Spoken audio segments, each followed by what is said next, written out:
নিতু আমার হাগা ধরছে, দরজা খোলো। ওরে বাবা কি করবো এখন? নিতু দরজা খোলো, নয় তুমি প্যান ভরা হাইকে দিব। নিতু! সত্যি সত্যি হেগে দিল নাকি?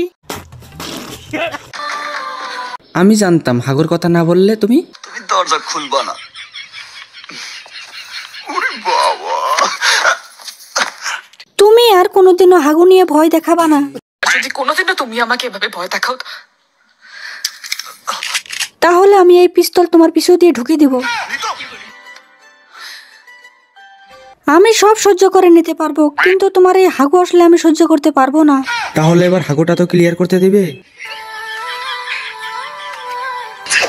ফ্রি ফায়ার তো আমার জীবনে আমি অনেক খেলেছি। এই মেয়ের সাথে একই স্কোয়াডে খেললে তো ভয় নিয়ে নিতে পারবে। খেলবা আমার সঙ্গে ফ্রি ফায়ার? ভাগ করে ধরে গুলি করে দেবো সবাইকে। ভাবিকে নিয়ে তো আজকে ফ্রি ফায়ার খেলতে চাইতেছি। আমিও খেলবো ফ্রি ফায়ার। ঠিক আছে ভাই। ভয় বাচ্চা কেন, জলদি ফ্রি ফায়ার খেলার ব্যবস্থা কর যা। স্কোয়াড তো আমাদের পুরাই ফুল, তাই না? আমার তো সেই ভয় করতেছে, আমার যেন পিছারিটা লাল করে দেয় না, দেখিস। আরে কি বলিস? এই শারামজাদা, আরো ফ্রি ফায়ার খেলবি? না না না না, যা শালা।